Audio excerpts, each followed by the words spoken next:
അടുത്ത കാലത്ത് രാമചന്ദ്രൻ എന്ന് പറയുന്ന ഒരാൾ ഒരു ചെറിയ കവിത എഴുതി. കവിതയുടെ പേര് കോഴി എന്നാണ്. അതിങ്ങനെയാണ്, എന്തവശേഷിപ്പിക്കുന്നു എന്നതാണ് കവിതയുടെ ചോദ്യം. ഇവിടെയുണ്ട് ഞാനെന്നറിയിക്കുവാൻ മധുരമായൊരു കൂവൽ മാത്രം മതി. ഇവിടെ ഉണ്ടായിരുന്നു എന്നതിനൊരു ചെറിയ തൂവൽ താഴെ ഇട്ടാൽ മതി. ഇനിയും ഉണ്ടാകുമെന്നതിന് സാക്ഷ്യമായി അടയിരുന്നതിന് ചൂട് മാത്രം മതി. അതിലുമേറെ എങ്ങനെ ലളിതമായി കിളികൾ ആവിഷ്കരിക്കുന്നു ജീവിതം. അത്രയേ ഉള്ളൂ. മനസ്സിലായി ഞാൻ വിചാരിക്കുകയാണ്. ഇവിടെയുണ്ട് ഞാനെന്നറിയിക്കുവാൻ മധുരമായൊരു കൂവൽ മാത്രം മതി. അല്ലേ? കോഴിയെക്കുറിച്ചാണ്. ഇവിടെ ഉണ്ടായിരുന്നു എന്നതിനൊരു ചെറിയ തൂവൽ താഴെ ഇട്ടാൽ മതി.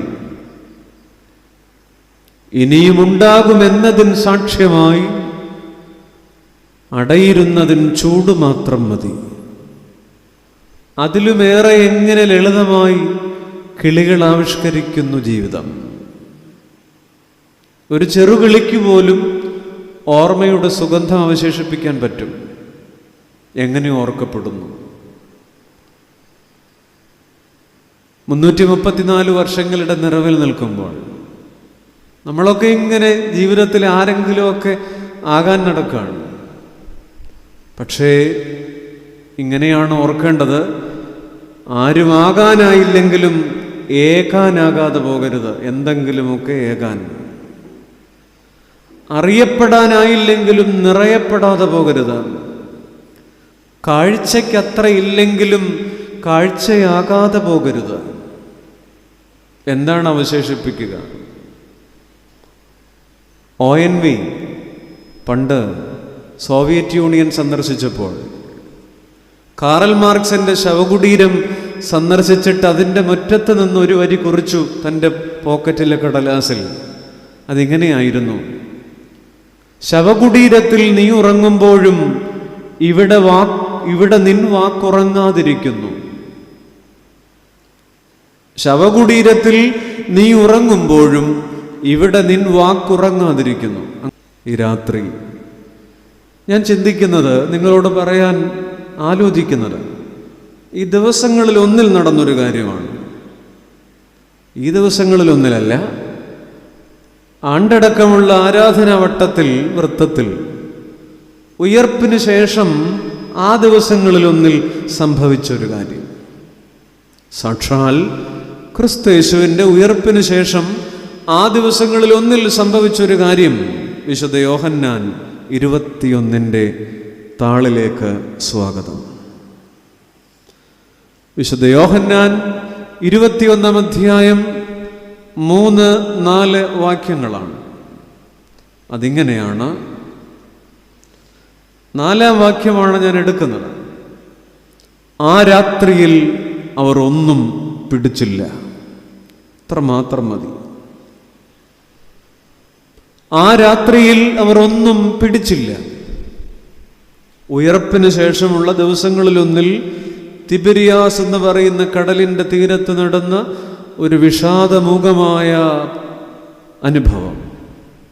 അവിടെ ഒരു ചെറിയ വാക്യം യോഹന്നാൻ തൻ്റെ മഷിത്തണ്ടിൽ മഷി പുരട്ടി എഴുതി വച്ചിരിക്കുന്നു: ആ രാത്രിയിൽ അവർ ഒന്നും പിടിച്ചില്ല. സഹോദരങ്ങളെ, ഈ ചെറുവാക്യമാണ് ഈ രാത്രി നാം ചിന്തിക്കുന്നത്. യേശു കർത്താവ് ഉയർത്തെഴുന്നേറ്റു. സത്യമായി നാം ഇന്നലെ ആണയിട്ടതാണ്. ഞാൻ പതിവ് പോലെ ക്രിസ്തുവിനെ ഇങ്ങനെ കാണാൻ കിട്ടുന്നില്ല. അപ്പോസ്തോലിക സമൂഹത്തിന് വല്ലാതെ ബോറടിക്കുന്ന സന്ധ്യകൾ, നിരാശ കാടുകയറുന്ന പ്രഭാതങ്ങൾ.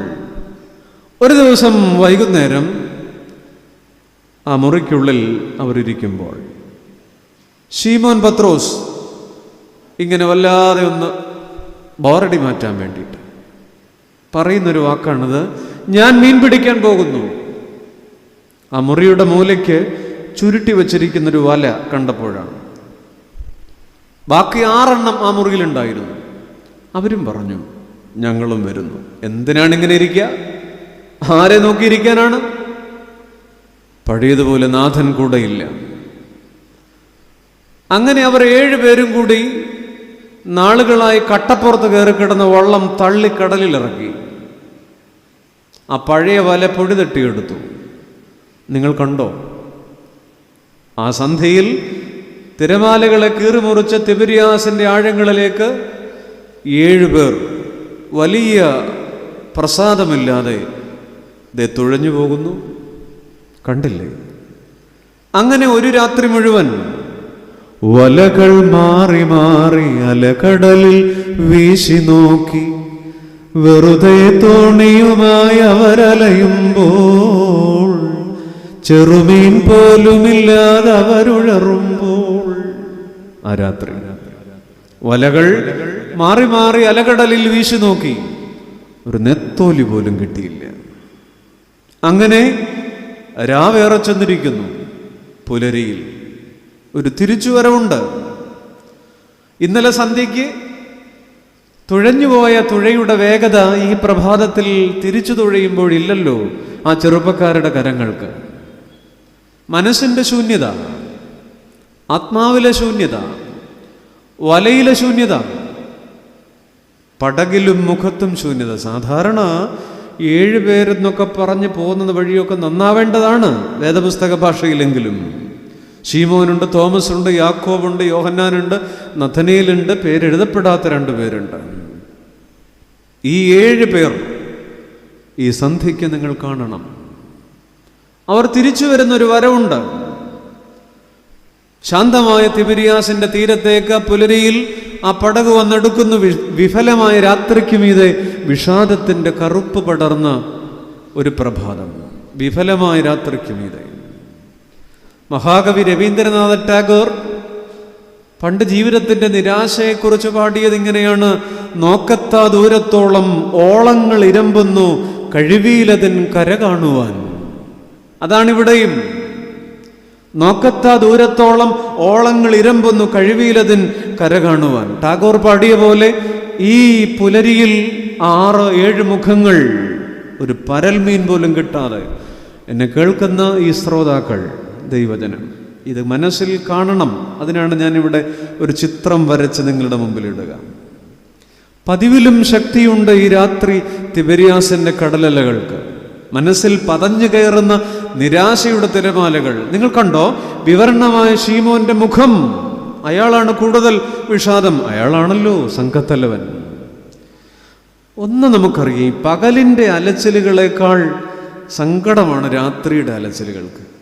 നമ്മൾ പകലൊരു പണിക്ക് പോയിട്ട് അത്ര ഗുണപ്പെട്ടില്ലെങ്കിലും സാരമില്ല, ഒരു പരിധിയൊക്കെ ഉണ്ട് വിഷമത്തിന്. എന്നാൽ രാത്രി ഉറക്കമിളച്ചുള്ള അധ്വാനങ്ങൾക്ക് സങ്കടം മാത്രം ബാക്കി നിൽക്കുമ്പോൾ അതിൻ്റെ കണ്ണീരുപ്പിന് അല്പം സാന്ദ്രത കൂടുതലായിരിക്കും. അത് തന്നെയാണ് ഇവിടെ. ആ രാത്രിയിൽ അവർ ഒന്നും പിടിച്ചില്ല.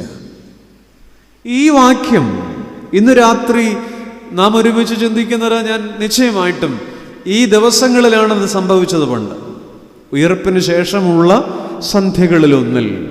അതുകൊണ്ടാണ് ഞാൻ ഇന്ന് എന്ത് പറയണമെന്ന് ചിന്തിച്ചപ്പോൾ, ഏത് വാക്യം എടുക്കണമെന്ന് ആലോചിച്ചപ്പോൾ ഈ വാക്യം ഞാൻ എടുത്തത്. ഞാൻ ഈ വാക്യത്തിൽ നിന്ന് നിങ്ങളോട് 2 ചോദ്യങ്ങൾ ചോദിക്കും. 2 ചോദ്യങ്ങൾക്കും ഞാൻ ഈ വാക്യത്തിൽ നിന്ന് 2 ഉത്തരവും കണ്ടെത്താൻ ശ്രമിക്കുകയാണ്. ചെറിയ ചോദ്യങ്ങൾ, ഒരു പദം മാത്രമുള്ള 2 ചോദ്യങ്ങൾ, ഒരു പദം മാത്രമുള്ള 2 ചോദ്യങ്ങൾ. ഓരോ ചോദ്യങ്ങൾക്കും 2 ഉത്തരങ്ങൾ വീതം. അങ്ങനെയാണ് ഈ രാത്രി നമ്മുടെ ധ്യാന നിമിഷങ്ങൾ. ശ്രദ്ധിക്കൂ സ്നേഹിത. ആ രാത്രിയിൽ അവർ ഒന്നും പിടിച്ചില്ല. ഒന്നാമത്തെ ചോദ്യം, എന്തുകൊണ്ട്? ഇത്ര മാത്രമേ ഉള്ളൂ, ഒരു വാക്ക് മാത്രം. ഞാനതിൻ്റെ മുമ്പിൽ ഒരു ചോദ്യചിഹ്നം ഇട്ടോട്ടെ. ഈ ചോദ്യചിഹ്നത്തിനൊരു പ്രത്യേകത ഉണ്ട്. ഏതൊരു ചോദ്യചിഹ്നത്തിനും പത്തി വിരിച്ചു നിൽക്കുന്ന പാമ്പിന്റെ രൂപമാണ് ചോദ്യചിഹ്നം. അത് ചിലപ്പോൾ നമ്മളെ ആഞ്ഞു കൊത്തുക തന്നെ ചെയ്യും. അതിൽ നിന്ന് മോചനമില്ല. അത് ചിലപ്പോൾ വിഷം തുപ്പിയെന്ന് വരും. ചില ചോദ്യങ്ങളിലാണ് മനുഷ്യൻ വല്ലാതെ ഭാരപ്പെട്ടു പോവുക. നാം എത്ര ചോദ്യം സ്വയം ചോദിക്കുന്നുണ്ട് ഈ സന്ധിയിലും. ദൈവമേ, എന്തുകൊണ്ട്? Why me? എനിക്കെന്തുകൊണ്ട്? ഈ കസേരയിലിരിക്കുന്ന പ്രിയ സുഹൃത്തെ ചോദിച്ചിട്ടില്ലേ? ഈ ദിവസങ്ങളിൽ സ്വയം ചോദിച്ചിട്ടില്ലേ? Y me? എനിക്കെന്തുകൊണ്ട്? മറ്റുള്ളവർക്ക് ഒരു കുഴപ്പമില്ല, ഞാൻ മാത്രം എന്താ ഇങ്ങനെ? എനിക്ക് മാത്രം എന്താണ് ഈ തടസ്സങ്ങൾ? എനിക്ക് മാത്രം എന്താണ് ഈ പ്രതിസന്ധികൾ? എന്തുകൊണ്ട്? ഞാൻ നിശ്ചയമായും നിരൂപിക്കുന്നു, എന്നെ കേൾക്കുന്ന പ്രിയപ്പെട്ടവർ ചോദിക്കുന്നുണ്ട് ഈ ചോദ്യം. ദൈവമേ, എന്തുകൊണ്ട്? എത്രയോ കാലം കൊണ്ട് നമുക്കൊരു കൃത്യമായ ഉത്തരവൊന്നും കിട്ടുന്നില്ല. ഈ ചോദ്യത്തിന് ഈ വാക്യത്തിലും ഈ പുലരിയിലെ പടകും രണ്ടുത്തരങ്ങൾ തരുന്നുണ്ട്. എന്തുകൊണ്ട്? എന്തുകൊണ്ട് പ്രയത്നങ്ങൾ നിഷ്ഫലമായി? നിങ്ങൾ ഓർക്കണം, ഈ മുക്കുവപ്പണിയിൽ ഡോക്ടറേറ്റ് ഉള്ള ആളാണ് പത്രോസ്. ബാക്കി കൂടെ പോയ 6 ഈ പണിയൊന്നും വലിയ പരിചയമില്ല. അവർ മൈക്കാട് പണിക്ക് പോയതാണ്. തോമസിന് ഈ പണിയൊന്നും വലിയ പരിചയമില്ല. നഥനേലിന് ഈ പണിയൊന്നും വലിയ പരിചയമില്ല. പക്ഷെ അതിൻ്റെ ഉസ്താദാണ് പത്രോസ്. നെയ്മീനും ആഗോലിയും മത്തിയും അയലയും എവിടെ ഉണ്ടെന്ന് കൃത്യമായിട്ട് അറിയാം പത്രോസിന്. എന്നിട്ടും എന്തുകൊണ്ട് ഈ രാത്രി ഒരു പരൽമീൻ പോലും? ഇത്ര മിടുക്കരായിട്ടും ഇത്ര കഴിവുണ്ടായിട്ടും ഇത്രയേറെ യോഗമുണ്ടായിട്ടും യോഗ്യതയുണ്ടായിട്ടും എന്തേ ഇങ്ങനെ ഈ നിരാശ? ഇതാ പടകില്ല പുലരിയിൽ ഉയർന്ന ചോദ്യം മാത്രമല്ലല്ലോ എൻ്റെ പ്രിയപ്പെട്ട സുഹൃത്തെ. നമ്മുടെ പടകിൽ മുഴങ്ങുന്ന ചോദ്യമല്ലേ? നമ്മുടെ ജീവിത പടകിൽ മുഴങ്ങുന്ന ചോദ്യമല്ലേ? ഇത്രയൊക്കെ ഒരു കുഴപ്പം എനിക്കില്ല, എൻ്റെ വീട്ടിൻ്റെ ചുറ്റുപാടുകൾക്ക് ഒരു കുഴപ്പമില്ല, എന്നിട്ടും എന്തുകൊണ്ട് ഇത്?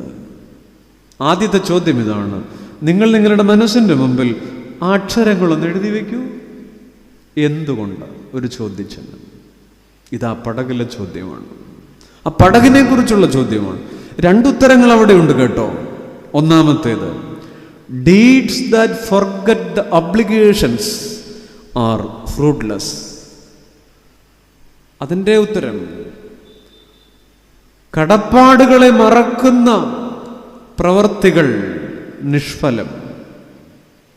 കടപ്പാടുകളെ മറക്കുന്ന പ്രവർത്തികൾ. ഓർക്കണം, ഈ 6 പേരുണ്ടല്ലോ, 7 പേരുണ്ടല്ലോ, അവർക്കൊരു ഐഡന്റിറ്റി ഒന്നുമില്ലായിരുന്നു, ഒരു അഡ്രസ് ഇല്ലാതിരുന്നു. കർത്താവിൻ്റെ 12 ശിഷ്യന്മാരിൽ അന്നത്തെ ഒരു റോമൻ സ്റ്റാറ്റസ് അനുസരിച്ചാണെങ്കിൽ സെൻസസ് ലിസ്റ്റിനകത്ത് പേര് വരാൻ സാധ്യതയുള്ള ഒരെണ്ണം മാത്രമേ ഉണ്ടായിരുന്നുള്ളൂ എന്നാണ്. അത് ചുങ്കക്കാരൻ മത്തായിയാണ്. ബാക്കി 11 ജാതി പറയരുതെന്നാണ്, എങ്കിലും താഴെയാണ്. ഒരു ഐഡന്റിറ്റി ഇല്ല, ഒരു അഡ്രസ് ഇല്ല, പ്രത്യേകിച്ച് എടുത്തു പറയാൻ ഒന്നുമില്ലാതിരുന്ന പുറമ്പോക്കി കിടന്ന 10-12 വിളിച്ച് അപ്പോസ്തോലികത്വത്തിൻ്റെ മാസ്മരിക ഇടങ്ങളിലേക്ക് തമ്പുരാൻ പിടിച്ചു വെച്ചത്.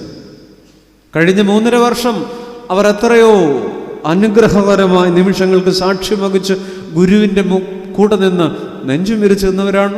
പക്ഷെ ഇന്ന് ഈ കഴിഞ്ഞ 3 വർഷത്തെ എല്ലാ ഐഡന്റിറ്റിയും മറന്ന് അവർ ഞാൻ മീൻ പിടിക്കാൻ പോകുകയാണെന്ന് പറഞ്ഞാൽ അതിൻ്റെ അർത്ഥം ഞാൻ പഴയ പണിക്ക് പോകുകയാണെന്നാണ്. പണ്ട് ആ നാറുന്ന വലയും വെള്ളവും കളഞ്ഞിട്ട് വരാൻ വിളിച്ചതല്ലേ, പഴയ പണിക്ക് പോയി. അതാണ് ആ വാക്ക്, പഴയ പണിക്ക് പോയി. കടപ്പാടുകളെ മറന്ന് ഇന്നലെയുടെ ചില പഴയ പണിയിലേക്ക്. ശീമോൻ്റെ മറവി പ്രസിദ്ധമാണല്ലോ, വളരെ പെട്ടെന്ന് പുള്ളി മറക്കും. മറവി, ഡിമെൻഷ്യ, തലച്ചോറിൽ ഓർമ്മയുടെ കോശങ്ങൾ ഇങ്ങനെ ശിഥിലീകരിച്ചു പോകുന്ന ഒരു രോഗം വാർദ്ധക്യത്തിൽ, അത് സ്വാഭാവികമാണ്. പിന്നെ ലോങ് ടൈം മെമ്മറി നഷ്ടപ്പെടുന്ന അംനീഷ്യ സ്വാഭാവികമാണ്. ഭീകരമായ അൽഷിമേഴ്സ്, എല്ലാം മറക്കുന്ന രോഗം. പക്ഷേ ശീമോന് ഇതൊന്നുമല്ല. ഡിമെൻഷ്യയാണോ, അംനീഷ്യയാണോ, അൽഷിമേഴ്സ് ആണോ എനിക്കറിയാൻ പാടില്ല, പക്ഷെ ശീമോൻ്റെ മറവി പ്രസിദ്ധമാണ്. നമുക്കും മറവി പ്രസിദ്ധമാണ്. നമ്മുടെ കയ്യിൽ മൊബൈലുണ്ട്, ഇവിടെ ഇരിക്കുന്ന അമ്മച്ചിമാരുടെ കയ്യിൽ പോലും ഉണ്ട്, മെമ്മറി കാർഡും കിടപ്പുണ്ട് അതിനകത്ത്. 4500 മൊബൈൽ നമ്പർ സേവ് ചെയ്ത് വെച്ചിട്ടുണ്ട് അല്ലേ? ഓർമ്മകളൊക്കെ ഇന്ന് ഉപകരണങ്ങളിലാണ്. പക്ഷെ നമുക്ക് മറവി, മനസ്സിൻ്റെ മെമ്മറി കാർഡൊക്കെ ഡിലീറ്റഡായി. ഞാൻ നിങ്ങളോടൊരു ചോദ്യം ചോദിക്കട്ടെ. നമുക്ക് പണ്ടൊരു 20 വർഷം മുമ്പ് നമുക്ക് എത്ര ലാൻഡ് ഫോൺ നമ്പർ കാണാതെ അറിയാമായിരുന്നു? ഒരു 4-5 ലാൻഡ് ഫോൺ നമ്പർ കാണാതെ അറിയാമായിരുന്നു. ഇപ്പോൾ സ്വന്തം കെട്ടിയോളുടെ ഫോൺ നമ്പർ കാണാതെ അറിയാമോ? വിരലിൻ്റെ തുമ്പത്തുണ്ടല്ലോ, പിന്നെന്തിന് മനസ്സിൽ? അല്ലെങ്കിൽ ചോദിക്കട്ടെ, പണ്ട് നമ്മളൊരു 15-20 വർഷം മുമ്പ് നമ്മുടെ വീട്ടിൽ ആദ്യമായിട്ട് മേടിച്ച ആ പഴയ സ്കൂട്ടർ, ആ പഴയ SD അല്ലെങ്കിൽ ചേതക്ക്, പഴയ ഒരു സാധനം ഉണ്ടായിരുന്നല്ലോ, 17 കിക്കർ അടിച്ചിട്ടൊക്കെ സ്റ്റാർട്ടാകുന്നൊരു പഴയ സാധനം. അതിൻ്റെ രജിസ്ട്രേഷൻ നമ്പർ ഇപ്പോഴും നമ്മുടെ മനസ്സിലുണ്ട്. ഇപ്പോൾ ആൾക്ക് ഓരോ വണ്ടി പോർച്ച് കിടപ്പുണ്ട്, ഒരെണ്ണത്തിൻ്റെ നമ്പർ കാണാതറിയാം. ഇതിൻ്റെ പേര് കൊഴുപ്പ് കൂടുന്തോറും ഓർമ്മ കുറയും. നമുക്കിന്ന് ഉപകരണങ്ങളിൽ മാത്രമേ ഉള്ളൂ, പ്രിയങ്ങളുടെ അടുപ്പം മാത്രമേ ഉള്ളൂ. പ്രിയപ്പെട്ടവർ, ഒരു വാക്യം മനസ്സിലുണ്ടാകണം. വിശുദ്ധ ലൂക്കോസ് 17:17 ആ വാക്യം ഇങ്ങനെയാണ്: 10 കുഷ്ഠരോഗികൾ സൗഖ്യം പ്രാപിച്ചിട്ട് ഒരുത്തൻ മാത്രം നന്ദി പറയാൻ വന്നപ്പോൾ തമ്പുരാൻ ഇങ്ങനെ ചോദിച്ചൊരു ചോദ്യമുണ്ട്: മക്കളെ, എവിടെയാണ് 9 പേർ? Where is the remaining 9? കടമ്പനാട്ടുകാരെ, അറിയാമോ നന്ദി പറയാൻ വന്നവൻ്റെ ജാതി? ചോദിക്കാൻ പാടില്ലെന്നാണ് ഗുരു പറഞ്ഞിട്ടുള്ളത്. എങ്കിലും വന്നവൻ വിജാതീയൻ. 10 സൗഖ്യം പ്രാപിച്ചിട്ട് വരാത്ത 9 സ്വജാതി. പണ്ടേ അങ്ങനെയാണ്. മൂട് മറക്കുന്നതും ഇന്നലകളെ മറക്കുന്നതും ഒക്കെ അതാണ്.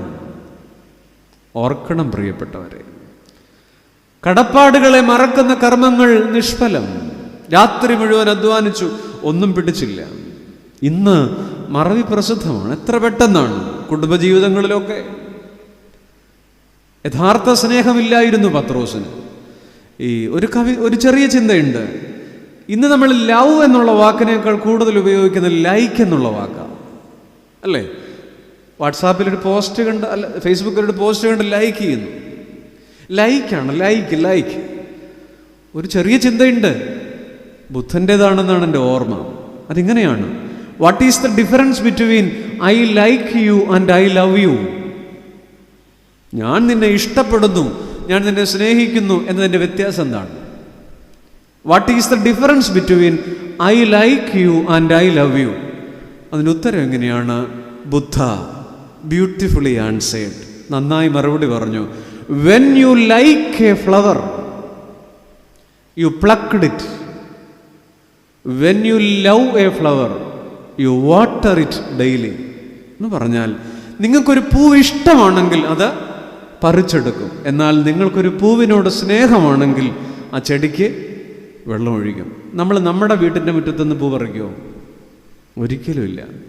ഇഷ്ടപ്പെടുകയാണെങ്കിൽ വല്ലവൻ്റെ മതിലിൻ്റെ മേളിൽ കൂടെ എത്തി നമ്മൾ പറിക്കും. ഇതാണ് what is the difference between I like you and I love you.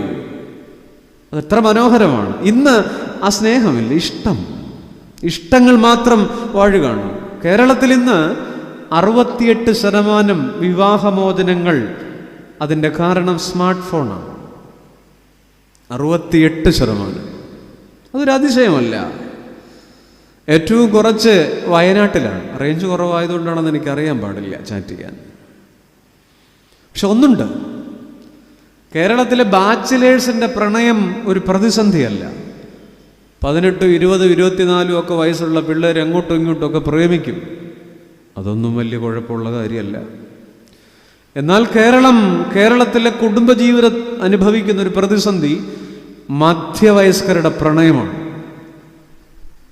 ഞാൻ കടമ്പനാട്ടെ കാര്യമല്ല പറയുന്നത്, ഉഗാണ്ടയിലെ കാര്യമാണ്. മധ്യവയസ്കരുടെ പ്രണയമാണ്. 40 കഴിഞ്ഞതിൻ്റെ, അല്ലേ പ്രിയപ്പെട്ടവരെ? എന്താണ് ഈ വിവാഹമോതിരം ഓർമ്മിപ്പിക്കുന്നുണ്ട്? പുരാതന ഈജിപ്തുകാർക്കും റോമാക്കാർക്കും ഒരു ചിന്തയുണ്ടായിരുന്നു. ഈ കയ്യിൽ മോതിരവിരലിൽ നിന്ന് ഹൃദയത്തോളം എത്തുന്നൊരു നാഡിയുണ്ട്, ഒരു ഞരമ്പുണ്ട്.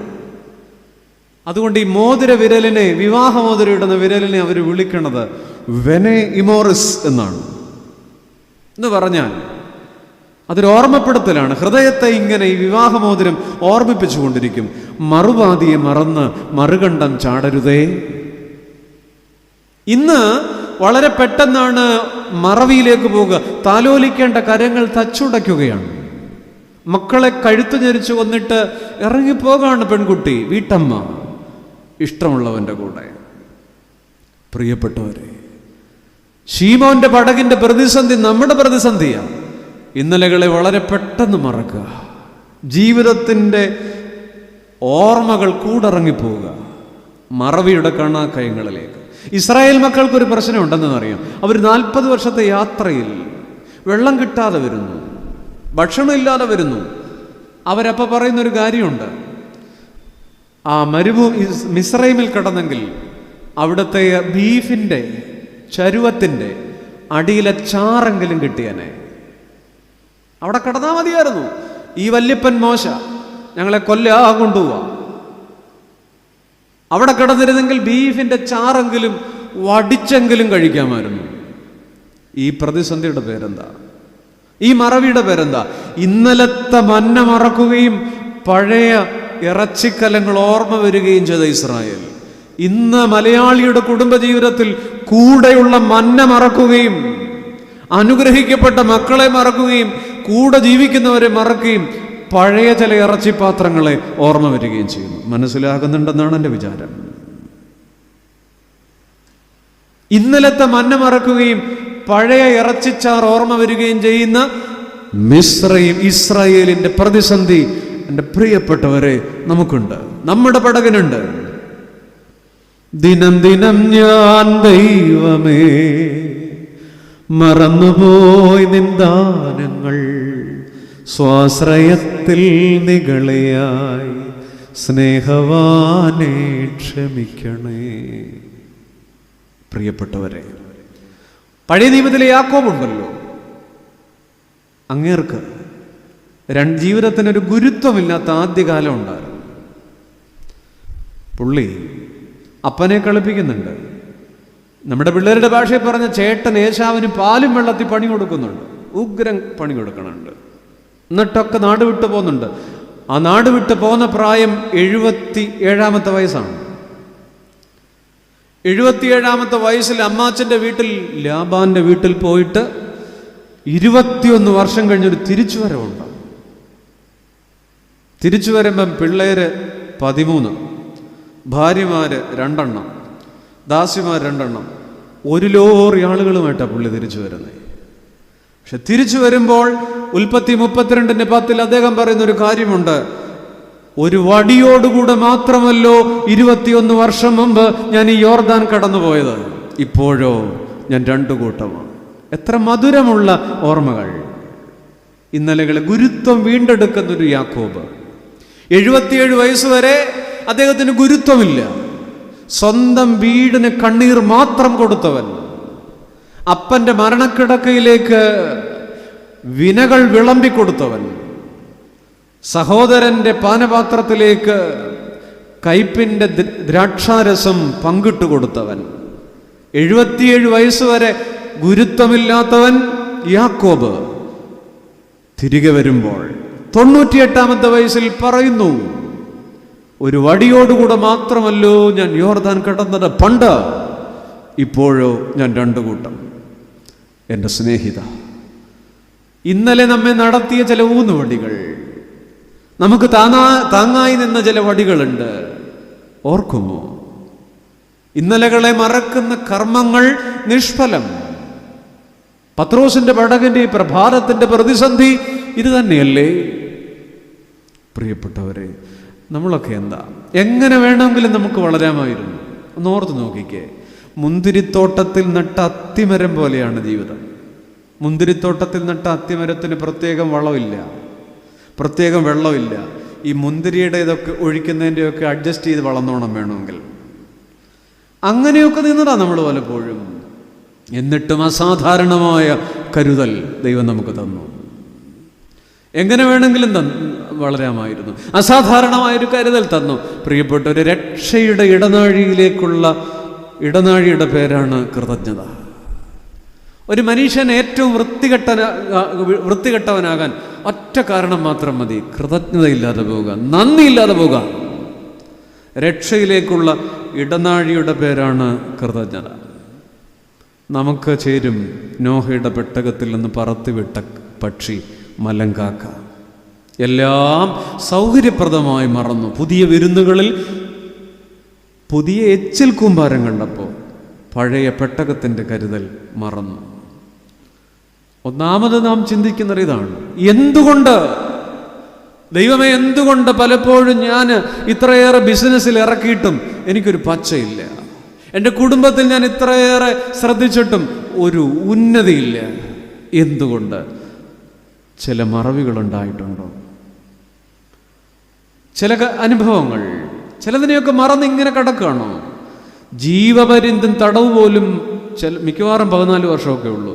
പക്ഷെ ചിലപ്പോൾ നമ്മളൊരു ആഞ്ഞിലിയുടെ വേരിന്, ഒരു റബ്ബറിൻ്റെ ഇലയ്ക്ക് ചിലരുമായുള്ള ബന്ധം മുറിച്ചിട്ട് 20-22 വർഷം അങ്ങനെ കിടക്കും.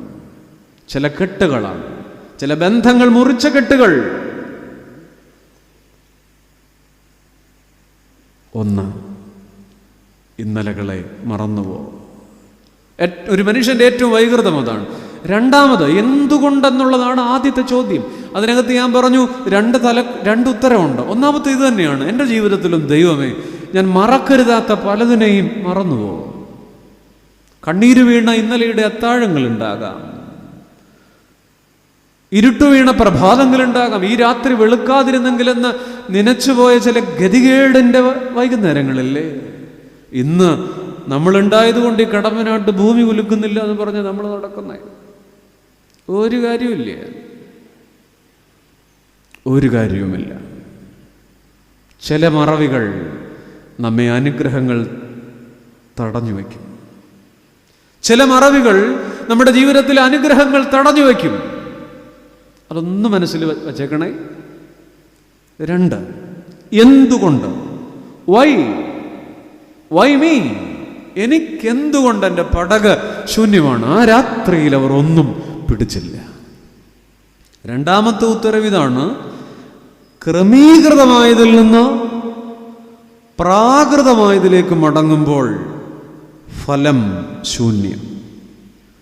ക്രമീകൃതമായതിൽ നിന്ന് പ്രാകൃതമായതിലേക്ക് മടങ്ങുമ്പോൾ, return from order to orderless, അല്ലെങ്കിൽ return from order to primitive is fruitless.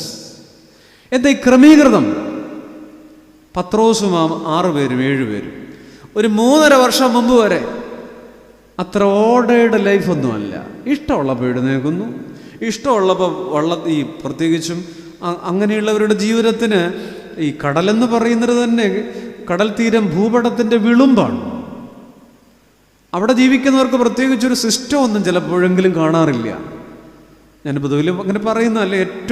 Keralam ഇന്ന് ഏറ്റവും ഓർക്കേണ്ട കടപ്പാടുള്ളൊരു സമൂഹം മുക്കുവ സമൂഹമാണ്. പക്ഷേ അന്നത്തെ ഒരു പശ്ചാത്തലത്തിൽ ഒരു വല്ലാതെ ഒഴുകിപ്പരുന്ന ജീവിതമായിരുന്നു. പ്രളയകാലത്തൊക്കെ മുക്കുവ സമൂഹത്തിൻ്റെ നന്മ കേരളം രുചിച്ചറിഞ്ഞതാണ്. ഓർക്കുക, ഈ ഒഴുകിപ്പരുന്ന ഒരു ഓർഡർ ഇല്ലാതിരുന്ന പത്രോസും കൂടെ ഉള്ളവരും അവരുടെ ജീവിതത്തിന് ഒരു ഓർഡർ ഉണ്ടാക്കിയത് തമ്പുരാനാണ് കഴിഞ്ഞ 3 വർഷം കൊണ്ട്, ഒരു സിസ്റ്റം. എന്നാൽ ഈ ക്രമീകൃതമായ ജീവിതത്തിൽ നിന്ന് പത്രോസ് ആ മൂലയ്ക്ക് സന്ധിക്ക് കണ്ടതാണ് പ്രശ്നം. ആ വല എടുത്തുകൊണ്ട് കടൽ തീരത്തേക്ക് പോയി. ശീമോന്റെ ഓർമ്മകളിൽ നിന്ന് ആ കടൽ തീരം മാഞ്ഞു പോകരുതായിരുന്നു. കാരണം അവിടെ നിന്നാണ് 3.5 വർഷം മുമ്പ് വിളിച്ചത്: മോനെ, ഞാൻ നിന്നെ മനുഷ്യനെ പിടിക്കുന്നവനാകും. പിന്നെയും അവിടേക്ക് തന്നെ തിരിച്ചുപോയി. യൂറ്റേൺ എന്ന് പറഞ്ഞാൽ താൻ എവിടെ നിന്ന് പ്രാകൃത സ്വഭാവത്തിൽ നിന്ന് വിട്ടുപോരുന്നു അവിടേക്ക് തന്നെ പഴയ വലയെടുത്തുകൊണ്ട് പഴയ പണിക്ക് പോയി. സഹോദരങ്ങൾ, ഞാൻ പഴയ നിയമത്തിലൊരു ഉദാഹരണം പറയട്ടെ. 1 രാജാക്കന്മാരുടെ പുസ്തകം 19-ാം അധ്യായം 20-21 വാക്യങ്ങളാണ്. നമുക്കറിയാം, ഏലിയാവിൻ്റെ പ്രിയ ശിഷ്യൻ എലീശ ഏലിയാവിൻ്റെ പിറകെ ഓടി എന്നാണ് അദ്ദേഹത്തിൻ്റെ വിളിയെക്കുറിച്ച് അവിടെ രേഖപ്പെടുത്തിയിരിക്കുന്നത്. എന്ന് പറഞ്ഞാൽ പഴയതെല്ലാം വിട്ടോടി ശിഷ്യത്വത്തിലേക്ക്. പക്ഷെ അവിടെ ഒരു കാര്യം ഞാൻ പറയുന്നത്, ഈ ഏലീശയുടെ പഴയ പണി എന്തുവരെന്നറിയാം? കാളക്കാരനായിരുന്നു. ഒരു കാളയല്ല, 2 കാളയല്ല, 9 കാളയല്ല, പൂട്ടുകാരനായിരുന്നു പുള്ളി. 12 ജോഡി കാളകളെ ഒരേ സമയം പൂട്ടുമായിരുന്നു. 12ാമത്തതിൻ്റെ കൂടെ പുള്ളിയും കൂടെ കയറി നിൽക്കുമായിരുന്നു. എന്ന് പറഞ്ഞ് 23 കാളയും പിന്നെ എലീശായും. ഈ 24 പേരും, ഒന്നാം തരം പൂട്ടുകാരൻ, പഴയ ഒന്നാം തരം കാളക്കാരൻ എലീശ, ഈ പണിയെല്ലാം കളഞ്ഞിട്ട് ദൈവ ശുശ്രൂഷയ്ക്ക് ഇറങ്ങിയപ്പോൾ എന്താ ചെയ്തെന്നറിയാം? ഈ കാളകളെ യാഗമർപ്പിച്ചു. എന്നിട്ടാണ് പോയത്. എനിക്ക് പറയാനുള്ളത് അതല്ല. ഈ കാളകളെ യാഗമർപ്പിക്കുമ്പോൾ എലീശ ചെയ്തത്, ഈ യാഗമർപ്പിക്കാൻ ഉപയോഗിച്ച വിറക് ഏതായിരുന്നു എന്നറിയാം? കൃത്യമായി 19:20-21 പറയുന്നുണ്ട്. ഈ കലപ്പ വെട്ടിക്കീറി യാഗമർപ്പിച്ചു. അതിനുള്ള തീ അങ്ങനെ ആയിരുന്നു. നിങ്ങൾക്ക് എന്തു തോന്നുന്നു? വേറെ വിറക് കിട്ടാഞ്ഞിട്ടല്ല. ഗോഫർ മരത്തിൻ്റെ ഉണങ്ങിയ കൊമ്പുകൾ അവിടെ കിടപ്പുണ്ട്. ദേവദാരു മരത്തിൻ്റെ ചതുക്കു പിടിച്ച മുട്ട അവിടെ കിടപ്പുണ്ട്. അതൊന്നും യാഗത്തിൻ്റെ അഗ്നിക്ക് ഉപയോഗിച്ചില്ല. മറിച്ച് തൻ്റെ പണിയായുധം. എന്തിനാണ് ഈ കലപ്പ എടുത്തത്? ഒറ്റ ഉത്തരവേ ഉള്ളൂ. ഇനി ഈ കലപ്പ ഈ മൂലയ്ക്ക് ചാരി വച്ചിരുന്നാൽ ഞാൻ നാളെ വീണ്ടും ഈ പണിക്ക് പോകും. അതുകൊണ്ട് ആ കലപ്പ വെട്ടിക്കീറി തൻ്റെ കാളകളെ യാഗം കഴിച്ചു. പറയട്ടെ, ആ മുറിയുടെ മൂലയ്ക്ക് പത്രോസിൻ്റെ വല ഇരിക്കാൻ പാടില്ലായിരുന്നു.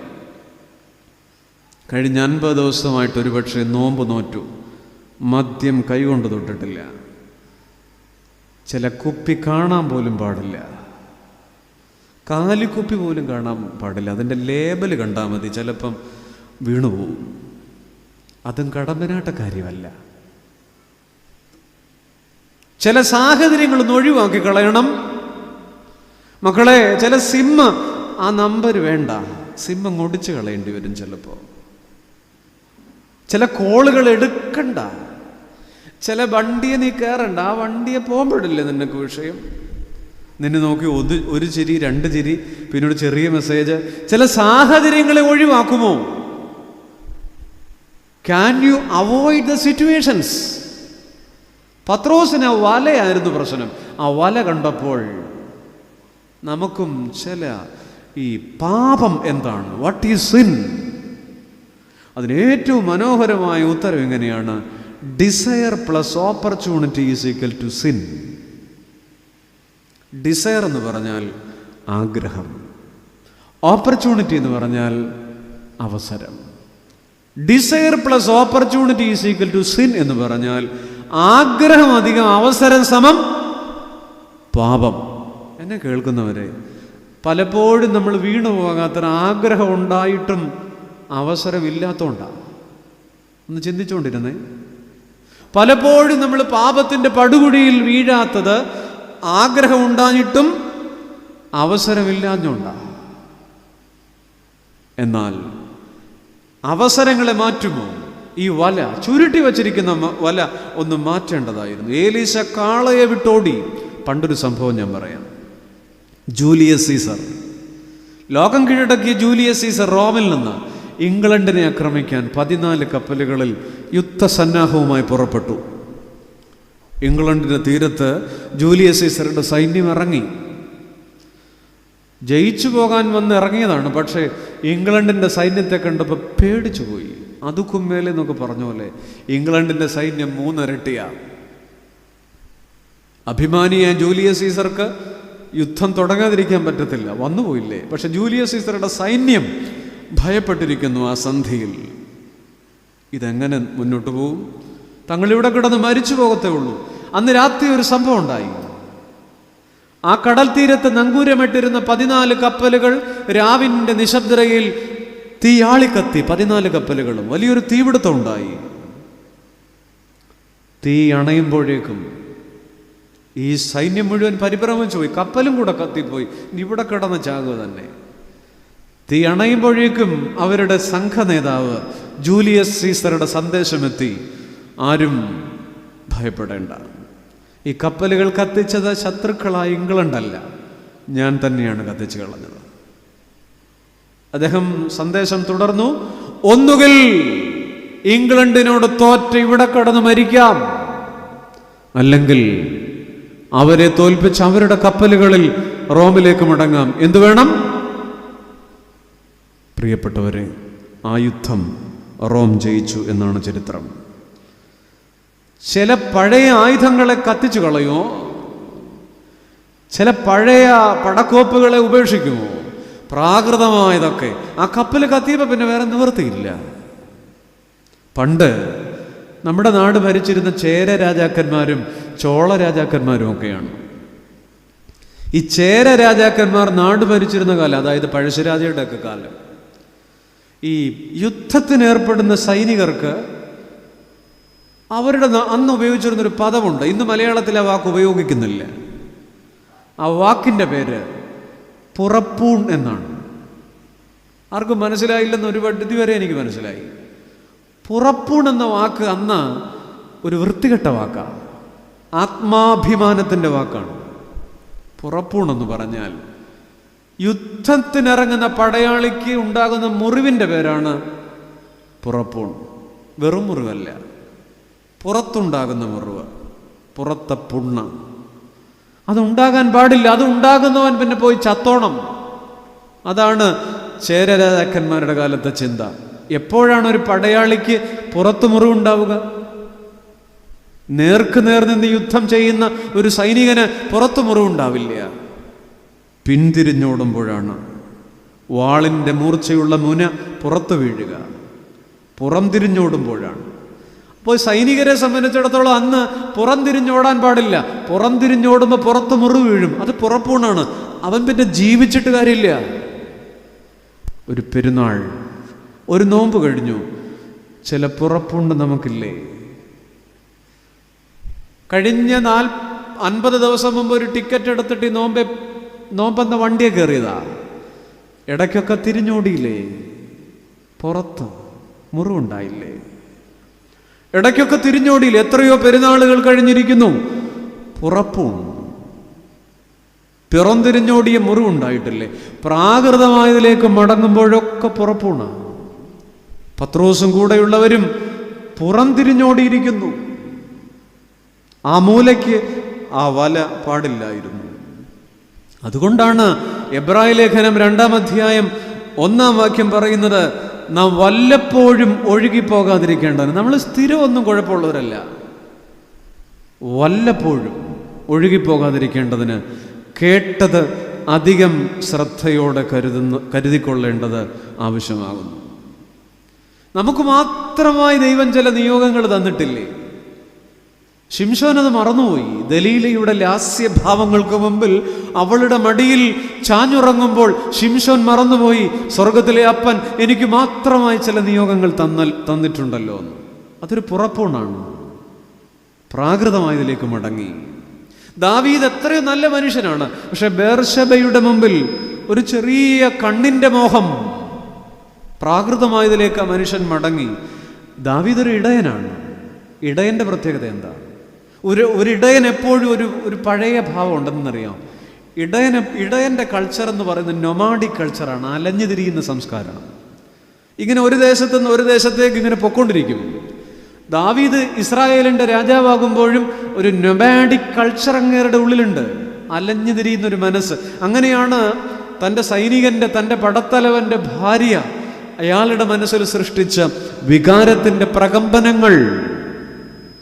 അലഞ്ഞു തിരിയുന്ന ഒരു മനസ്സിലേക്ക് ദാവീദ് പോകുകയാണ്, പ്രാകൃതമായതിലേക്ക്. ഈ കസന്ത് സാക്കീസിൻ്റെ സെൻറ്റ് ഫ്രാൻസിസ് എന്ന് പറയുന്ന വിശുദ്ധനെ കുറിച്ച് മനോഹരമായൊരു നോവലുണ്ട്. സെൻറ്റ് ഫ്രാൻസിസ് എന്നാണ് അതിൻ്റെ പേര്. അതിനകത്തൊരു ചെറിയ സംഭവമുണ്ട്. ഒരിക്കൽ വിശുദ്ധനായ ഫ്രാൻസിസ്, ആ നാട്ടിലൊക്കെ നന്നായിട്ട് അറിയപ്പെടുന്ന ആളാണ് ആ ഫ്രാൻസിസ് എന്ന് പറയുന്ന വിശുദ്ധൻ, ഒരു വിജനമായ പാടവരമ്പത്തുകൂടെ നടന്നു വരിക.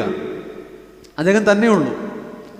അദ്ദേഹത്തെ എല്ലാവരും ആദരിക്കുന്നുണ്ട്, അംഗീകരിക്കുന്നുണ്ട്. പക്ഷേ അദ്ദേഹം ഇന്നോളം കണ്ടിട്ടില്ലാത്തൊരു മനുഷ്യൻ ആ ചെളി പുരണ്ട വയലിൽ നിന്ന് കയറി ഈ പാടവരമ്പത്തെതിരെ വരുന്നു. അതാണ് രംഗം. തൊട്ടു മുമ്പിലെത്തിയപ്പോൾ ഈ മനുഷ്യനെ ഇയാൾ ഫ്രാൻസിസ് അറിയത്തോലുമില്ല.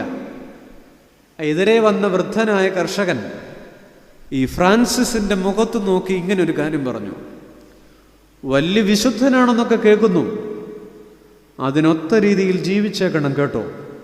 ഇത്ര മാത്രം പറഞ്ഞിട്ട് അയാൾ നടന്നുപോയി. ഫ്രാൻസിസ് തിരിഞ്ഞു നോക്കിയപ്പോൾ അയാളെ പിന്നെ കണ്ടില്ല. ഇത്രയുള്ള രംഗം. തനിക്ക് ഒരു ജീവിതത്തിൽ ഒരു പരിചയം പോലും ഇല്ലാത്തൊരു ഒരു ഗൗനിക്കാത്തൊരു ഒരു പാവപ്പെട്ടൊരു സാധു ഒരു വൃത്തികെട്ടം എന്നൊക്കെ പറയാവുന്ന ഒരാൾ പോലെ ഫ്രാൻസിസിനോട് പറയാണ്, വലിയ വിശുദ്ധനാണെന്നൊക്കെ കേൾക്കുന്നു, പക്ഷെ അതിനൊത്ത രീതിയിൽ ജീവിച്ചേക്കണം. എൻ്റെ പ്രിയപ്പെട്ട സ്നേഹിത, നാം ജീവിക്കുന്ന പാടവരമ്പുകളിൽ കൂടെ നമുക്കെതിരെയും ആരെയൊക്കെയോ കുറുകെ വരുന്നുണ്ട്. നമ്മളോട് പറയുന്നുണ്ട്, വലിയ പുള്ളിയാണെന്നൊക്കെ പറഞ്ഞ് നടക്കുകയല്ലേ? അതിനൊത്ത രീതിയിൽ ജീവിക്കുന്നുണ്ടോ? പ്രൗഢമായ കടമ്പനാട് ദേവാലയത്തിലെ പെരുന്നാളിന് ഒരുങ്ങുമല്ലേ? അതിനൊത്ത രീതിയിലാണോ? കുരിശെടുക്കാൻ ഒരുങ്ങുമല്ലേ? അനുഗ്രഹീതമായ ചില തിരുനാൾ അനുഭവങ്ങൾക്ക് വേണ്ടി ഒരുങ്ങല്ലേ? അതിനൊത്ത രീതിയിലാണോ? കറുത്ത 6 മുഴം ചേല ധരിച്ചിട്ടില്ലേ? അതിനൊത്ത രീതിയിലാണോ? നമ്മുടെ ജീവിതത്തിൻ്റെ പാടവരമ്പുകൾക്ക് കുറുകയും ആരൊക്കെ വരുന്നുണ്ടെന്നേ നമ്മെ ഓർമ്മപ്പെടുത്തുന്നുണ്ട്. പ്രാകൃതമായതിലേക്ക് മടങ്ങല്ലേ? നമ്മളോ മഹാഭാരതം ഉദ്യോഗപർവത്തിൽ എഴുത്തച്ഛൻ പാടിയതുപോലെയാണ് നമ്മുടെ ജീവിതം. മഹാഭാരതം ഉദ്യോഗപർവത്തിൽ എഴുത്തച്ഛൻ നമ്മുടെ അവസ്ഥയെക്കുറിച്ച് തന്നെ പാടിയിരിക്കുന്നത് ഇങ്ങനെയാണ്: അന്നന്നു തുടങ്ങിയും അന്നന്നു മുടങ്ങിയും പിന്നെയും അതിനാരംഭിച്ചു മൂഢൻ. അന്നന്നു തുടങ്ങിയും അന്നന്നു മുടങ്ങിയും. നമ്മുടെ പ്രത്യേകത ഇതാണ്. നമുക്കൊരു സ്ലിപ്പിംഗ് പേഴ്സണാലിറ്റിയാണ്. പല കാര്യങ്ങളും നമ്മൾ തുടങ്ങും, തീരുമാനങ്ങൾ എടുക്കും, ഒറ്റ ദിവസത്തെ ആയുസേ ഉള്ളൂ, പെട്ടെന്ന് മുടങ്ങും. അന്നന്നു തുടങ്ങിയും അന്നന്നു മുടങ്ങിയും പിന്നെയും അതിനാരംഭിച്ചു മൂഢൻ. നമ്മൾ പലതും തുടങ്ങും, അതിലും വേഗത്തിൽ മാറും. പത്രോസിന്റെ പ്രത്യേകത ഈ സ്ലിപ്പിംഗ് ക്യാരക്ടറാണ്. അതുകൊണ്ടാണ് യേശു കർത്താവ് പത്രോസിന് അയാൾ പ്രാകൃത മനുഷ്യനിൽ ആകുമ്പോഴൊക്കെ കർത്താവ് പത്രോസിനെ വിളിക്കുന്നത് ഷീമോനെ എന്നാണ്. പരിശോധിച്ച് നോക്കിയാൽ മതി പുസ്തകത്തിൽ. ഗെത്സമൻ തോട്ടത്തിൽ ഇരുന്ന് ഉറങ്ങുമ്പം വിളിക്കണത് സൈമൺ, ഷിമോനെ, ആർ യു അസ്ലീപ്? ഉറങ്ങണോടാ ഷിമോനെ, ഷിമോനെ. എപ്പോൾ ഈ പുള്ളി പഴയ സ്വഭാവം കാണിക്കണോ? എന്നാൽ എപ്പോൾ ഒരു ക്രമീകൃത സ്വഭാവത്തിൽ നിലനിൽക്കുന്നു അപ്പോഴൊക്കെ പത്രോസിനെ യേശു തമ്പുരാൻ വിളിക്കണത് പത്രോസേ നീ പാറയാ. പത്രോസേ, ജഡരക്തങ്ങളല്ല, സ്വർഗസ്ഥനായ പിതാവാണ് നിനക്ക് വെളിപ്പെടുത്തി തന്നത്. അപ്പോൾ ഈ കസേരയിലിരിക്കുന്ന നിങ്ങൾക്കും എനിക്കും ഹൃദയത്തിൻ്റെ ജീവിതത്തിൻ്റെ ഒരു പകുതി ശീമോനും ഒരു പകുതി പത്രോസുമാണ്. മിക്കവാറും ഇപ്പം പത്രോസാണ് ഇവിടെ ഇരിക്കുമല്ലേ. എന്നാൽ ഈ പാമടക്കി അല്ല, അത് പഴയ കൺവെൻഷൻ്റെ ഭാഷയാണ്. ഈ കസേര മടക്കിയിട്ട് തിരിച്ചു വീട്ടിൽ പോകുമ്പോൾ നമ്മൾ ശീമോനാണ്. പത്രോസിൽ ഈ സ്ലിപ്പിംഗ് ക്യാരക്ടർ ഉണ്ട്. ഒറ്റ കാര്യമുള്ളൂ, യേശു തമ്പുരാൻ പറഞ്ഞ ഒരു ചെറിയ ലാവണ്യമുള്ള മൊഴിയുണ്ട്: നഗരം വിടുവോളം വിശ്വസ്തരായിരിക്കുക. ഏതാണ് ഈ നഗരം? യെറുശലേം അല്ല, എറിഹോ അല്ല, ബഥാന്യല്ല. ഈ ലോകം ഒരു നഗരമാണ്, മായാക്കാഴ്ചകളുടെ നഗരം. നഗരം വിടുവോളം. അതുകൊണ്ട് നമ്മൾ പാടുക എന്താ? കർത്താവേ വിശ്വാസ പോരിൽ തോൽക്കാതെന്നെ.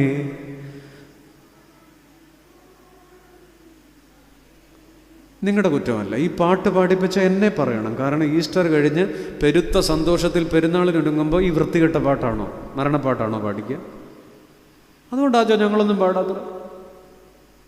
കർത്താവേ വിശ്വാസ പോരിൽ തോൽക്കാതെന്നെ അവസാനത്തോളം നീ നിർത്തേണമേ. അവസാനത്തോളം, നഗരം വിടുവോളം ഞാൻ നല്ല പോർ പൊരുതു, ഓട്ടം തികച്ചു. സകലമാന ആളുകൾ മരിക്കുമ്പോൾ പറയുമല്ലോ, ഇത് വീട്ടിൽ വന്നിട്ടല്ലേ, വിശ്വാസം കാത്തു നീതിയുടെ കിരീടം. ചുമ്മാതാ, കൊള്ളാം. എന്നാ പോരാ പൊരുതിയത്? പത്രോസ്ലീഹ പൗലോസ്ലീഹയെ കുറിച്ചാണ് ഈ പറയുക. പൗലോസ്ലീഹ പൊരുതിയതാണ്. 30 വർഷം അദ്ദേഹം ക്രിസ്ത്യാനിയായിരുന്നു, 20 വർഷം റോഡിലായിരുന്നു വെച്ചാൽ റോഡിൽ കട നടത്തുമായിരുന്നല്ല, റോഡിൽ സഞ്ചാര മിഷണറിയായി 39 നഗരങ്ങളിൽ 30 രാജ്യങ്ങളിൽ അദ്ദേഹം സഞ്ചരിച്ചു. അദ്ദേഹം 26 കൂട്ടം ജീവിതത്തിൻ്റെ പ്രതിസന്ധികളിൽ കൂടെ കടന്നുപോയി.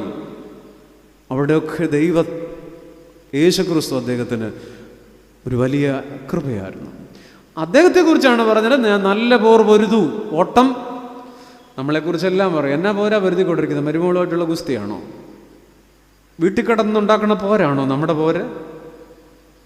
ആ വാക്യമൊന്നും നമ്മളെക്കുറിച്ച് പറയാൻ ഒരു യോഗ്യതയുമില്ല സഹോദരി. പിന്നെ പറഞ്ഞോട്ടൊരു സന്തോഷമല്ലേ, എന്തായാലും അവസാനത്തെ പോക്കെടുക്കാൻ പോവല്ലേ, പറഞ്ഞോട്ട്. ഒരു യോഗ്യതയുമില്ല ആ വാക്യമൊന്നും നമ്മളെക്കുറിച്ച് പറയാൻ.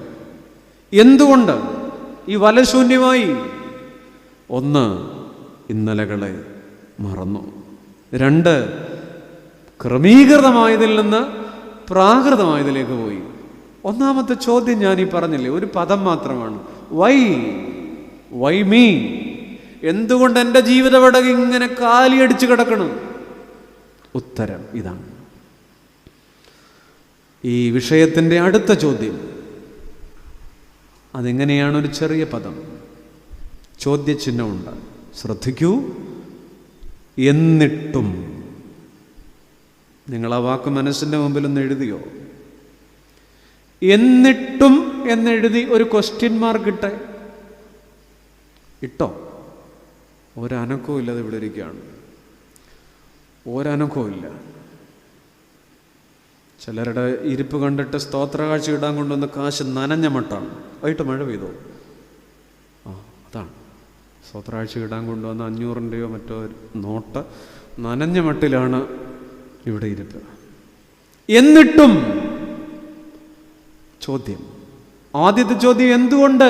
2 ഉത്തരം നമ്മൾ ചിന്തിച്ചത്. രണ്ടാമത്തെ ചോദ്യം എന്നിട്ടും. എന്താണെന്നറിയാം, ഈ പ്രഭാതത്തിൽ ഈ പടക് ആ രാത്രിയിൽ അവരൊന്നും പിടിച്ചില്ല, ശൂന്യമായി കിടന്നു. എന്നിട്ടും അവരെന്തിന് രാത്രി മുഴുവൻ നിന്നു എന്നുള്ളതാണ്.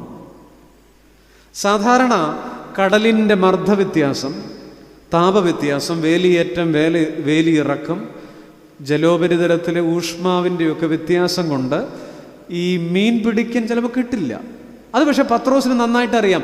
1, 2, 3 മണിക്കൂർ വല വീശുമ്പോൾ അറിയാം, ഒരു രക്ഷയില്ല, പായും ചുരുട്ടി വീട്ടിൽ പോകാം, വലയും ചുരുട്ടി വീട്ടിൽ പോകാം. പക്ഷെ രാത്രി 7 മണിക്ക് ഇറങ്ങിയ ഈ 6-7 പേര് നേരം വെളുക്കണവരെ ഈ കാലിയായ വല എന്തിനു വീശിക്കൊണ്ടിരുന്നു? എന്നിട്ടും നമ്മളും ഇപ്പം എങ്ങനെയാണ്? ചില തടസ്സങ്ങളും ശൂന്യതകളും ചില ഉത്തരമില്ലായ്മകളും എൻ്റെ പ്രിയപ്പെട്ട സുഹൃത്തെ കഴിഞ്ഞ 7 വർഷമായിട്ടുണ്ടല്ലേ, അല്ലെ കഴിഞ്ഞ 13 വർഷമായിട്ട് ചില ദുഃഖം. എന്നിട്ടും ഈ ജീവിത പടകിൽ എന്തിനു നിൽക്കണം ചോദിക്കുന്നില്ലേ? മരിച്ച പോരെ, എന്തിനിങ്ങനെ ജീവിക്കുന്നു? ഇങ്ങനെ ജീവിച്ചിട്ടെന്ത് കാര്യം? ഇങ്ങേരുടെ കൂടെ എന്തിനാ? ഈ വീട്ടിൽ എന്തിനാ ചോദിക്കുന്നുണ്ട്. ഈ പടകിൽ എന്നിട്ടും എന്നുള്ള ചോദിക്കുന്ന ഒത്തിരി പേര് ഇവിടെ ഉണ്ട്. ഒരുപക്ഷെ വർഷങ്ങളുടെ പഴക്കമുള്ള ചില ഉത്തരമില്ലായ്മകളിൽ ഒന്ന് നിൽക്കുക. അടുത്തിരിക്കുന്നവർക്ക് പോലും അറിയാത്ത സങ്കടത്തിൻ്റെ അഗ്നിപർവ്വതം പലരുടെയും ചങ്കിനകത്തിരിപ്പുണ്ട്. എന്നിട്ടും എൻ്റെ കുഞ്ഞേ, എന്നിട്ടും ഈ പടകിൽ എന്തിന് രാത്രി പുലരുവോളം തുടരണം? നിങ്ങൾ ബൈബിൾ തുറന്നു വച്ചിട്ടുണ്ടോ? ഉണ്ടെങ്കിൽ ആ വാക്യത്തിലേക്ക് നോക്കൂ.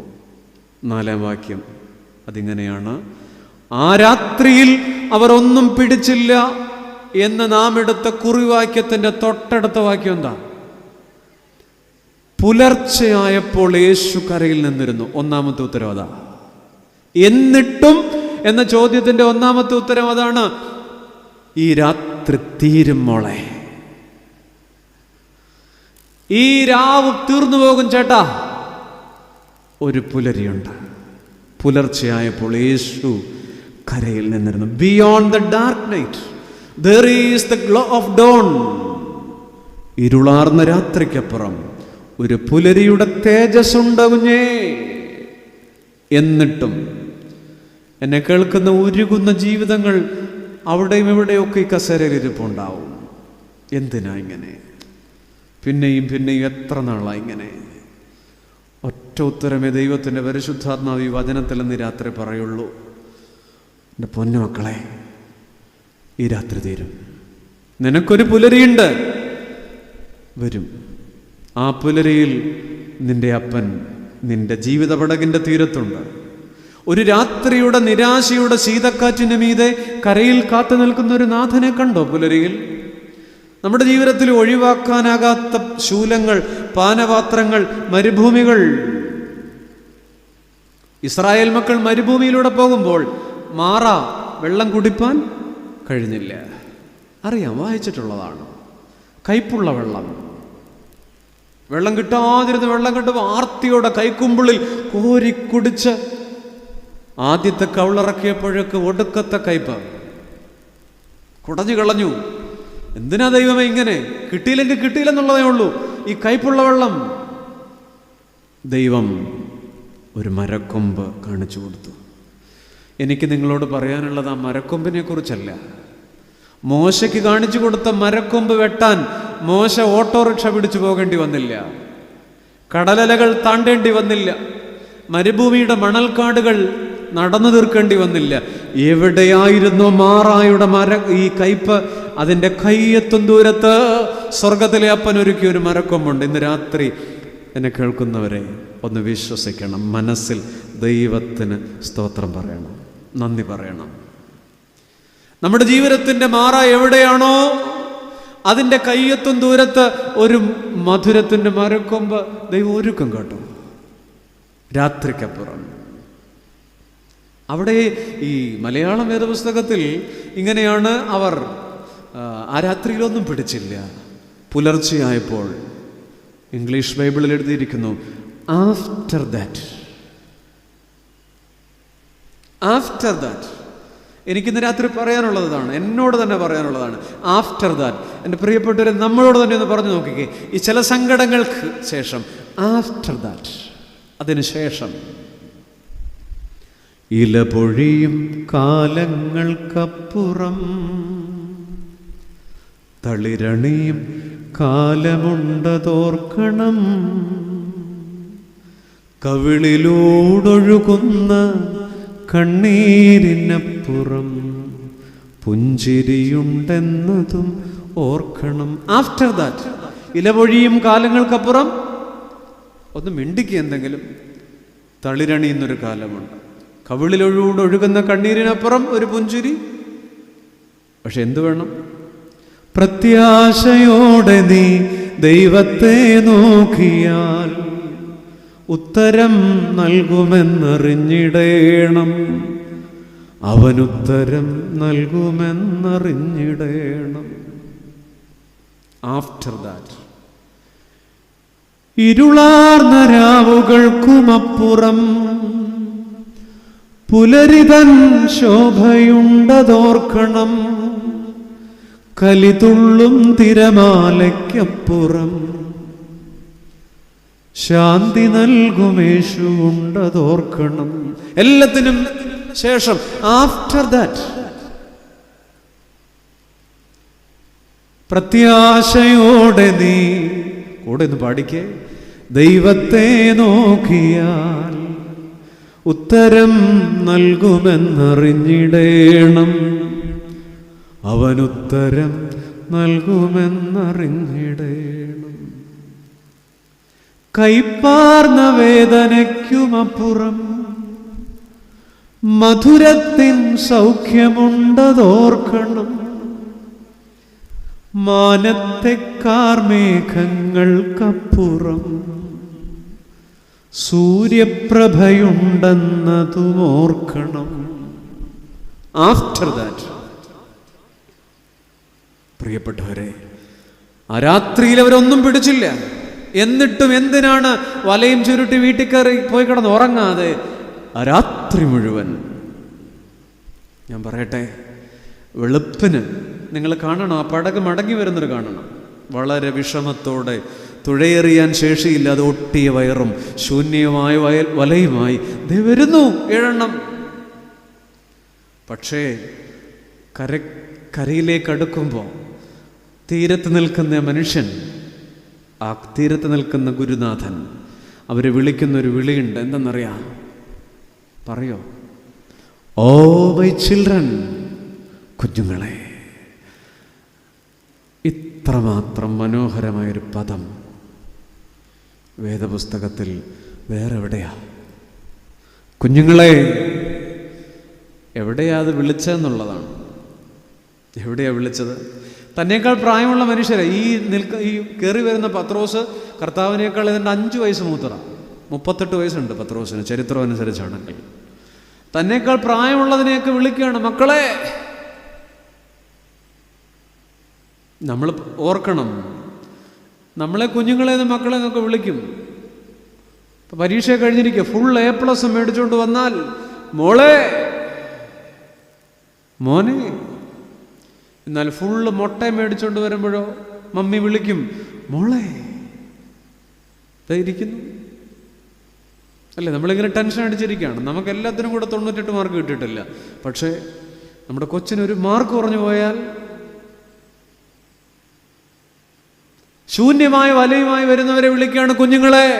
നമ്മുടെ വിജയങ്ങളുടെ തീരത്ത് കാത്തു നിൽക്കാൻ നാഥനുണ്ട്, മനുഷ്യരുണ്ട്. പക്ഷെ നമ്മുടെ പരാജയങ്ങളുടെ തീരത്ത് കാത്തു നിൽക്കാൻ ഒരു പൂച്ചക്കുഞ്ഞു പോലും കാണില്ല. നമ്മുടെ വിജയങ്ങളുടെ തീരത്ത് കാത്തു നിൽക്കാൻ നമ്മുടെ ബന്ധങ്ങളുണ്ട്, നമ്മുടെ പ്രിയപ്പെട്ടവരുണ്ട്. വല നിറഞ്ഞാൽ അനേകരെത്തും, വല ശൂന്യമായാൽ ആര് വരും?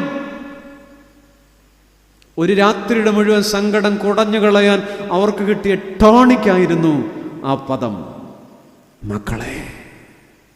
തോറ്റു നിൽക്കുന്നവന്റെ മുന്നിൽ സ്നേഹത്തിന്റെ മധുരമൊഴി, കുഞ്ഞുങ്ങളെ.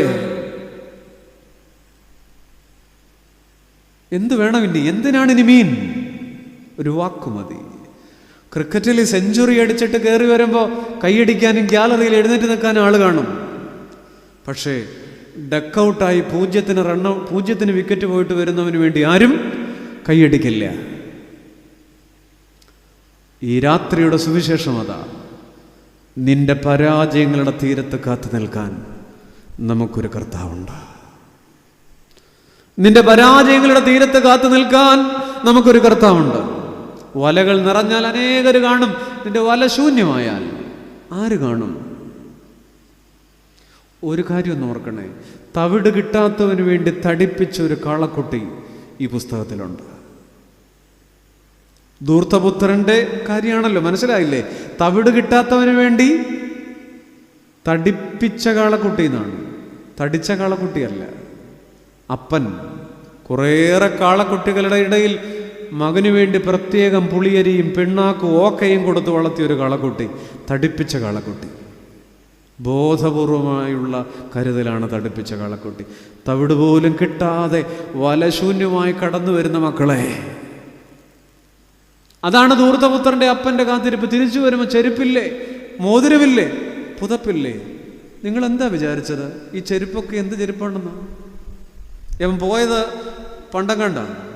അപ്പൻ ഓരോ വർഷവും കടമനാട്ട പിറ്റേ വർഷത്തെ പെരുന്നാളിന് 4 ഇഞ്ചിൻ്റെ ചെരുപ്പ് മേടിച്ചു വെച്ചു, വന്നില്ല. അടുത്ത വർഷത്തെ 3-ാം അർത്ഥമയുടെ പെരുന്നാളിന് 6 ഇഞ്ചിൻ്റെ ചെരുപ്പ് മേടിച്ചു വെച്ചു കൊച്ചിന് വേണ്ടി, അതവിടെ ഇരിപ്പുണ്ട്. പിറ്റേ വർഷം 2 വർഷം കഴിഞ്ഞ് 8 ഇഞ്ചിൻ്റെ മേടിച്ചു വെച്ചു, എൻ്റെ കുഞ്ഞിൻ്റെ കാല് വലുതായി കാണും, വന്നില്ല. ആ ചെരുപ്പ് അവിടെ ഇരിപ്പുണ്ട്. പുതുക്കപ്പെടുന്നൊരു കാത്തിരിപ്പ്. മോതിരം എത്ര തവണ അഴിച്ചു പണിഞ്ഞു എന്നാണ് നിങ്ങളുടെ വിശ്വാസം? ഇവന് വേണ്ടി ഒരു മോതിരയില്ലേ, അത് എത്രയോ തവണ അഴിച്ചു പണിഞ്ഞിട്ടായിരിക്കാം ഈ അപ്പൻ ഇതിങ്ങനെ വെച്ചിരിക്കുക. പുതുക്കി പുതുക്കി ഇന്ന് വരും. എത്ര നല്ലവൻ മതിയായവൻ. ഇതെനിക്ക് പാടാനല്ല, ഇതുവരെ പാടിയൊന്നും നിങ്ങൾ പാടിയില്ല, എല്ലാവരും കൂടെ പാടാനാ. പാടിക്ക്. എത്ര നല്ലവൻ എന്നെ കരുതുന്ന കർത്തനവൻ, എൻ്റെ ആവശ്യങ്ങൾ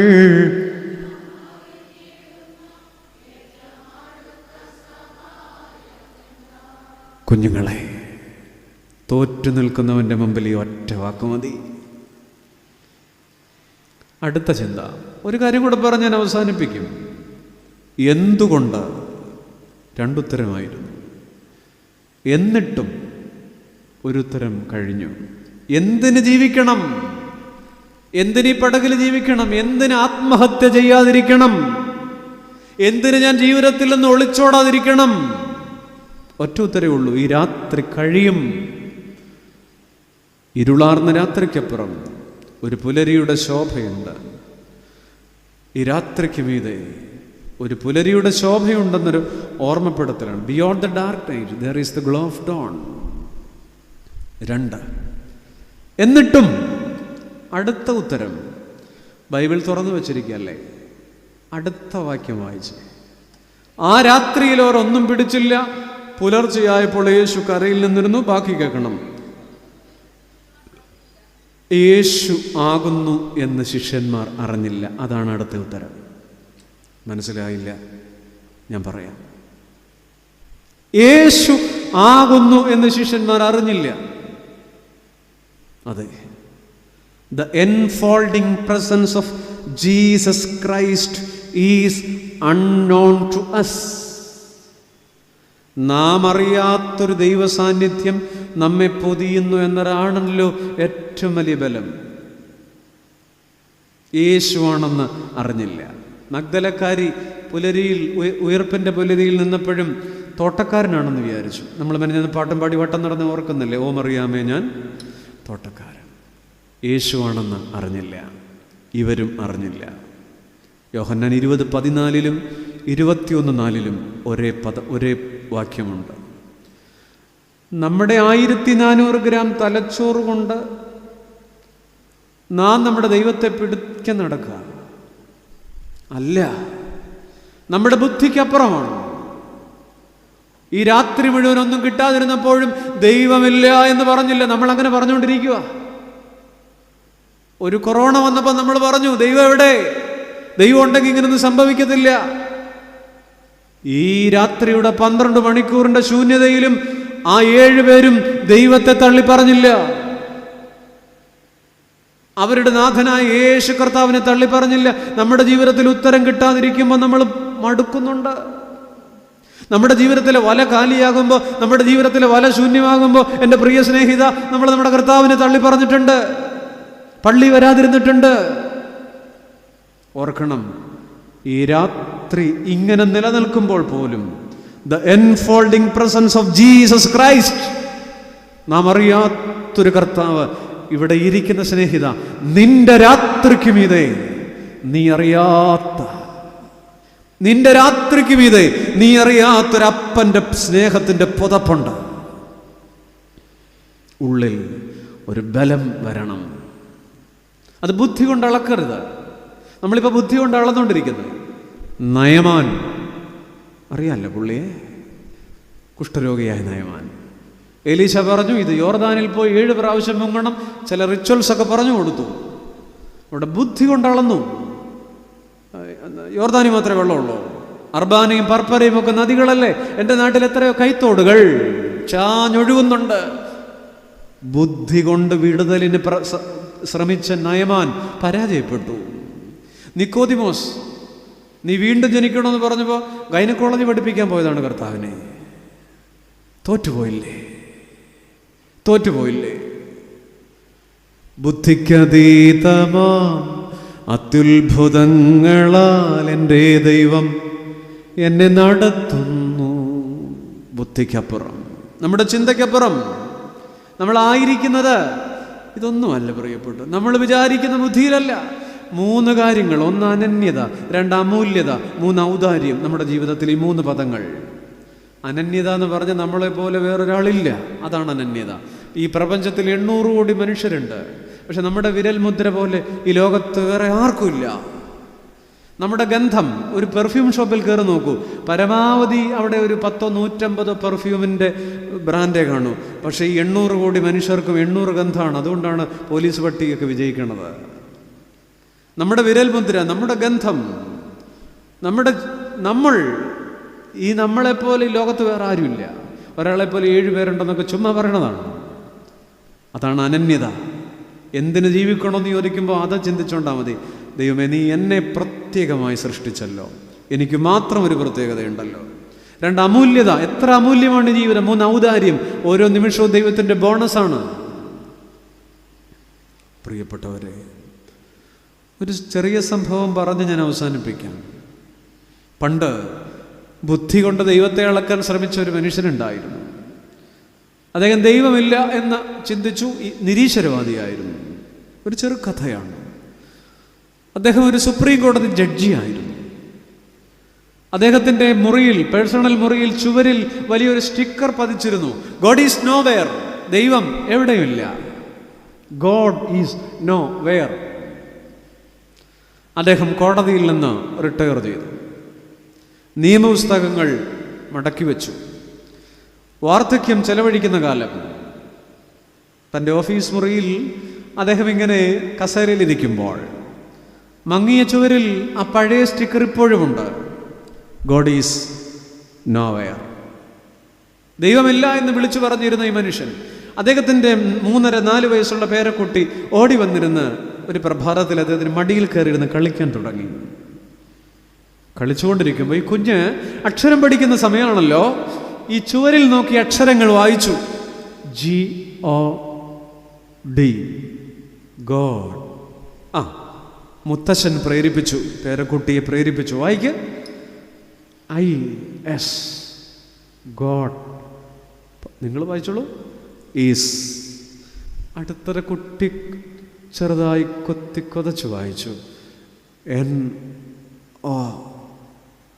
പക്ഷെ അടുത്ത അക്ഷരം കൂടെ ചേർത്താണ് കുട്ടി വായിച്ചത്, വേർ എന്നുള്ളതിന് W കൂടെ ഇട്ടു. അങ്ങനെയാണ് NOW എന്ത്, നൗ. അടുത്ത വാക്ക് W, വേറിലെ W അങ്ങ് പോയപ്പോൾ HERO എന്തുവാണ് പറഞ്ഞോട്ടെ, HERE, ഹിയർ. എഴുതി വച്ചിരുന്നത് ഗോഡ് ഈസ് നോ വെയർ. ഒരക്ഷരം ഇത്തിരി ഇത് മാറി. എഴുത്തിന് മാറ്റം വന്നില്ല, മനോഭാവത്തിന് മാറ്റം വന്നു.